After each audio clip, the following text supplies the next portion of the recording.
Hello student, welcome back to my channel competis by Geeta. हम यहाँ पर आपको आज पढ़ाने जा रहे हैं। ये लेक्चर 5 है, ये बिल्कुल लास्ट पार्ट है प्रागैतिहासिक काल का। तो आज हम प्रागैतिहासिक काल में देखेंगे पुस्तक और क्षेत्र। क्या देखेंगे? पुस्तक और क्षेत्र के बारे में बात करेंगे।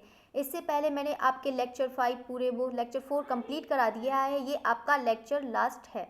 ठीक है, चलिए फिर स्टार्ट करते हैं। आपके क्वेश्चन स्टार्ट हो रहे हैं। तो हम पहले बात करते हैं क्षेत्र के बारे में बात करेंगे। जो स्टूडेंट इस वीडियो को देख रहा है इसको लाइक करना ना भूलिएगा। अगर कुछ भी नहीं समझ में आता है तो आप उसको कमेंट करके ज़रूर बताइएगा।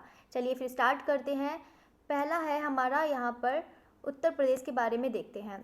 ठीक है, उत्तर प्रदेश के बारे में देखते हैं। उत्तर प्रदेश है यहाँ पर मिर्ज़ापुर, यहाँ पर दिया है प्रागैतिहासिक काल के जो प्रमुख क्षेत्र हैं। यहाँ पे उत्तर प्रदेश के प्रमुख स्थल हैं।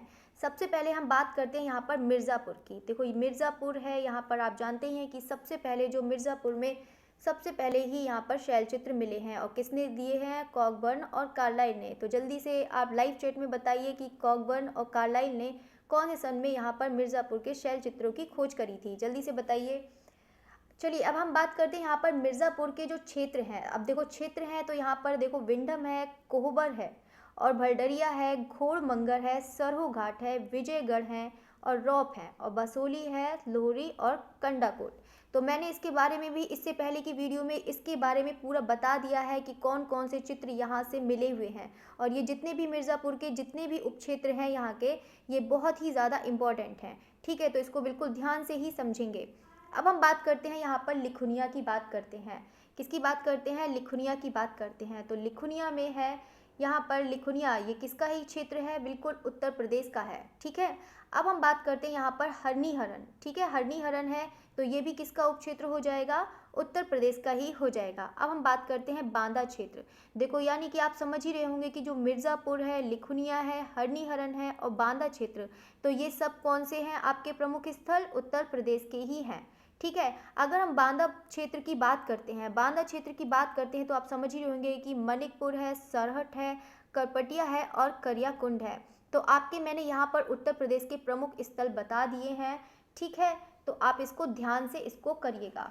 ठीक है, चलिए अब हम बात करते हैं। नेक्स्ट है हमारा यहाँ पर रायगढ़ के उपक्षेत्र। तो रायगढ़ के उपक्षेत्र पढ़ेंगे तो यहाँ पर आपको बताना है कि रायगढ़ के उपक्षेत्र, देखो बहुत सारे उपक्षेत्र जब तक आप नहीं पढ़ेंगे तब तक आपको समझ में नहीं आएगा कि कौन से चित्र कहाँ पर मिले हैं। और पूछ लिया जाता है कि एग्ज़ाम में कि कौन से पर, जल्दी से ये भी आप लाइव चैट में बताइए कि रायगढ़ क्षेत्र पड़ता है तो कहाँ पर पड़ता है, ये भी बताइएगा। सिंघनपुर, जल्दी से बताइए कि कमेंट आप लाइव चैट में बताइए कि सिंघनपुर कहाँ पड़ता है। जल्दी बताइए। रायगढ़ क्षेत्र यही है जो रायगढ़ क्षेत्र जहाँ पर पड़ता है, तो वहीं पर सिंघनपुर ही है, कर्मागढ़ है, सरगुजा है और खेतपुर है। और यहाँ पर कौन सा हो जाएगा? कबरा पहाड़, तो बोतालदा, यहाँ पे बोतालदा भी है। तो यहाँ पर ये सब आपको याद करना है कि रायगढ़ के जो उपक्षेत्र हैं वो कौन से हो जाएंगे? तो बिल्कुल सिंघनपुर हो जाएगा। तो जल्दी से लाइव चैट में बताइए कि सिंघनपुर की खोज करने का श्रेय किसे जाता है? सिंघनपुर की खोज किसने करी थी? चलिए बताइए। कर्मागढ़ है, सरगुजा है, खेतपुर और कबरा पहाड़ और बोतालदा हो जाएगा। चलिए फिर अब हम नेक्स्ट बढ़ते हैं। नेक्स्ट है हमारा बिहार के प्रमुख स्थल देखते हैं। एक मिनट, यहाँ पर बिहार के प्रमुख स्थल है तो यहाँ पे बिहार के प्रमुख स्थल है, यहाँ पे शाहाबाद है, चक्रधरपुर है, राजगृह है। ठीक है, तो ये आपको याद करना है। जो बिहार के हैं वो कौन से हो जाएंगे? शाहाबाद, चक्रधरपुर और राजगृह। तो यहाँ से भी, यहाँ पर भी चित्र मिले हुए हैं। ठीक है, तो ये भी साथ साथ में बताते जाइए कि जितना मैं समझा रही हूँ आपको समझ में आ रहा है। अगर नहीं भी समझ में आ रहा है तब भी आप उसको बताइएगा। अगर इससे आपको कन्फ्यूज़न भी है, कोई भी अगर नहीं भी कुछ समझ में आ रहा है तब भी आप उसको ज़रूर कमेंट बॉक्स में ज़रूर बताइएगा। ठीक है, चलिए अब हम बात करते हैं यहाँ पे राजस्थान के प्रमुख क्षेत्र। तो यहाँ पे राजस्थान के प्रमुख क्षेत्र देखते हैं कौन कौन से हैं। तो चंबल और अलनिया है। कहाँ है? मतलब चंबल और अलनिया है। ठीक है, अब हम देखते हैं यहाँ पे दक्षिण भारत के। तो दक्षिण भारत के जो प्रमुख क्षेत्र हैं वो कौन से हो जाएंगे? विल्ला सारंगम है, बेल्लारी है, बाईनाइट के एडक्कल है। तो यहाँ पर ये भी बता देते हैं कि बिल्ला सारंगम है जो दक्षिण भारत के प्रमुख क्षेत्र हैं, यह आंध्र प्रदेश के कुन्नूर जिले में स्थित है। और ये कहाँ पर पड़ता है? तमिलनाडु में ही पड़ता है। ठीक है, और यहाँ पर ये भी बता देते हैं कि इनका समय जो है आप भी जानते हैं। जल्दी समय आप बताइए लाइव चैट में। इससे पहले तो मैंने आपको पढ़ा ही दिया है कि बिल्ला सारंगम का कौन सा जो समय है वो कौन सा माना गया है, या फिर मिर्ज़ापुर का समय कौन सा माना गया है, या फिर भीमबेटका का कौन सा समय माना गया है। तो आप जल्दी से लाइव चैट में जल्दी से बताइए। तो अब हम बात करते हैं यहाँ पे दक्षिण के प्रमुख क्षेत्र, तो आपको बता ही दिया है, बिल्ला सारंगम, बेल्लारी, बाई नाइट के अडक्कल। तो यहाँ पे जो जादू टोने के प्रतीक चित्र, यहाँ ये चित्र अंकित किए हुए हैं, कहाँ पर, बाई नाइट के अडक्कल में, यानी कि बिल्ला सारंगम में। ठीक है, तो यहाँ पे जादू टोने के बहुत ही ज़्यादा चित्र मिले हुए हैं, ये तो मैंने आपको बता ही दिया था। ठीक है, तो जल्दी से ये बताइए कि बेल्लारी कहाँ पड़ता है, जल्दी से लाइव चैट में बताइए। चलिए नेक्स्ट बढ़ते हैं।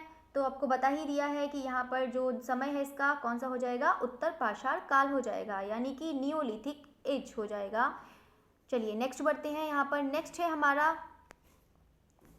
है हमारा मध्य प्रदेश के प्रमुख क्षेत्र। तो चलिए मध्य प्रदेश के प्रमुख क्षेत्र देखते हैं कौन से हैं।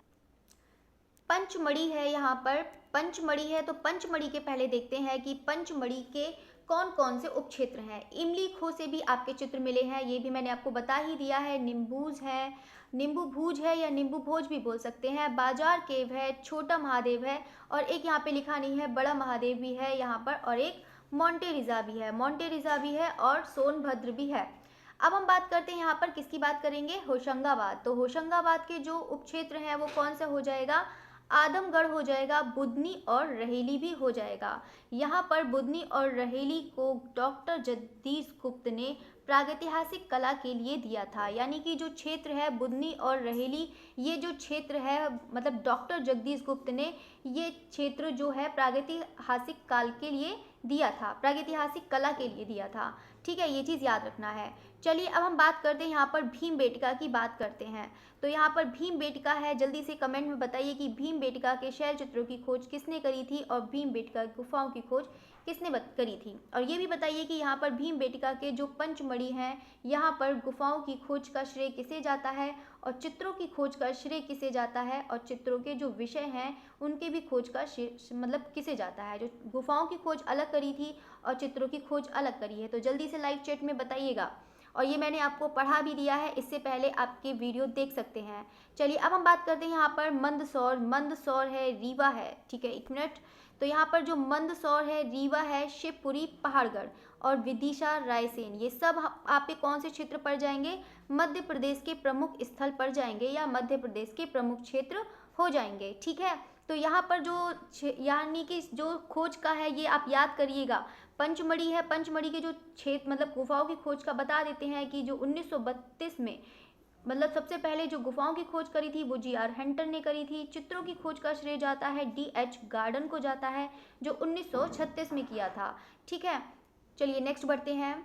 नेक्स्ट है हमारा यहाँ पर, अब हम देखते हैं प्रमुख पुस्तकें।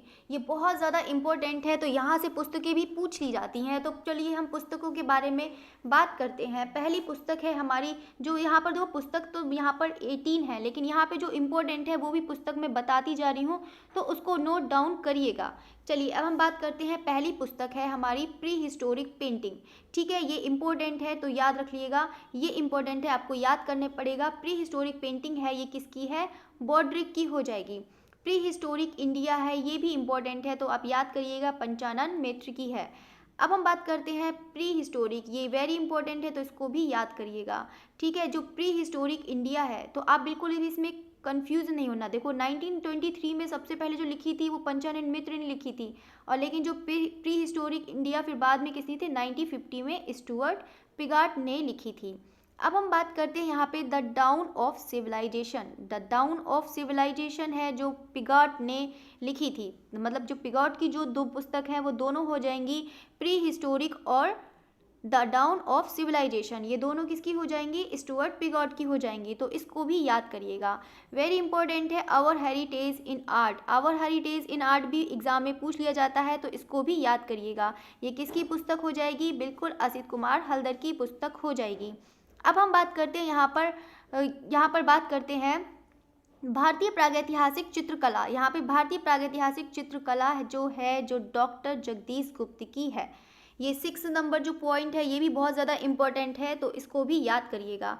ठीक है, अब हम बात करते हैं यहाँ पर 7 पॉइंट की बात करते हैं। जो 7 नंबर की बुक है इंडियन पेंट, इंडियन पेंटिंग है, ये भी बहुत ज़्यादा वेरी इंपॉर्टेंट है, तो इसको भी याद करिएगा। ये 1970 डेट इतनी नहीं पूछता है, ठीक है, तो आपको बता देते हैं यहाँ पर डेट इतनी नहीं पूछता है, आपको बस इनके राइटर के नाम याद करने हैं। तो इंडियन पेंटिंग है वो किसकी हो जाएगी, पर्सी ब्राउन की भी हो जाएगी। साथ साथ में ये भी बता दीजिएगा, ये जितना भी समझा रही हूँ तो आपको समझ में आ रहा है, जल्दी से बताइएगा। और कमेंट बॉक्स में लोग मैसेज भी करेंगे कि हाँ, कि आपको जो भी, अगर आपको कोई प्रॉब्लम है, कन्फ्यूज़न है, तभी आप उसको ज़रूर बताइएगा, ठीक है। अब हम बात करते हैं यहाँ पे 8 नंबर पॉइंट की बात करते हैं, जो comparative survey of Indian painting Ajit Ghosh की है, ठीक है, तो किसकी हो जाएगी, अजीत घोष की हो जाएगी। अब हम बात करते हैं 9 नंबर है, a few pre historical relics है, it the rock painting of Singhanpur. ये ज़्यादा इंपॉर्टेंट नहीं है, बस नॉलेज के लिए बता देती हूँ, अमरनाथ दत्त की है, ठीक है। अब हम बात करते हैं यहाँ पे, ये वेरी इंपॉर्टेंट है ये वाली book, the rock painting of Mahadev hills, ये किसकी हो जाएगी, DH गार्डन की हो जाएगी, ठीक है, तो इसको भी याद करिएगा।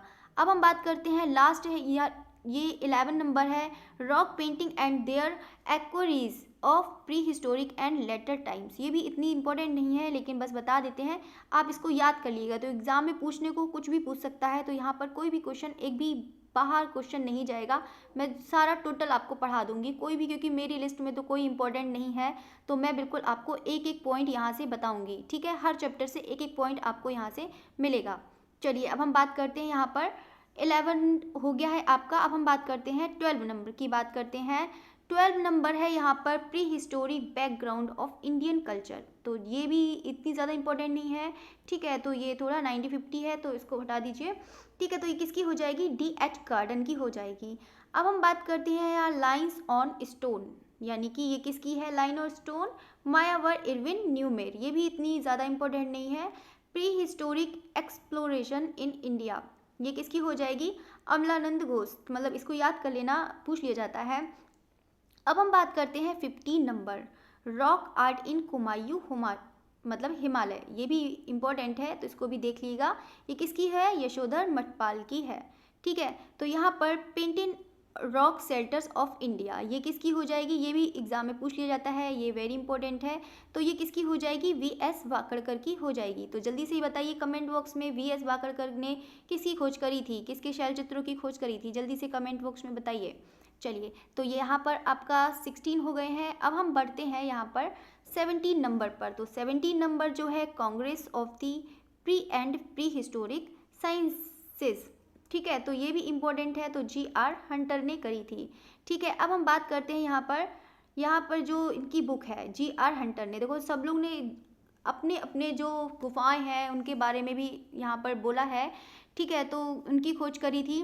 तो यहाँ पे GR हंटर ने, जल्दी से आप लाइव चैट में बताइए कि GR हंटर को किसके शैल चित्रों का खोज का श्रेय जाता है, ठीक है, या किसकी गुफाओं का खोज का श्रेय जाता है, तो जल्दी से आप लाइव चैट में बताइए। चलिए अब हम बात करते हैं यहाँ पे हाईलैंड ऑफ सेंट्रल इंडिया, दी किसकी है, कैप्टर फोर्साइथ, ठीक है, तो हो जाएगा ये आपकी बात की, इसको देख लेना, इतना ज़्यादा भी नहीं पूछा जाता है, जो मैंने इंपॉर्टेंट थी वो मैंने आपको बता ही दिए हैं, तो बिल्कुल आप इसको एक एक पॉइंट बिल्कुल ध्यान से पढ़ेंगे, ताकि आपको बहुत अच्छे से समझ में आए। और इसको जो वीडियो देख रहा है तो इसको लाइक करना ना भूलिएगा, और आप लोग शेयर भी करते रहिएगा, कि ताकि ज़्यादा से ज़्यादा लोगों को ये वीडियो मिल सके और उन तक पहुँच सके, क्योंकि मुझे बहुत अच्छा लगता है आप लोग कमेंट करते हैं, शेयर भी करते ही हैं, कि तभी मतलब आप इतना अच्छा करते हैं और कमेंट करते हैं, तो भी बहुत अच्छा लगता है, ठीक है।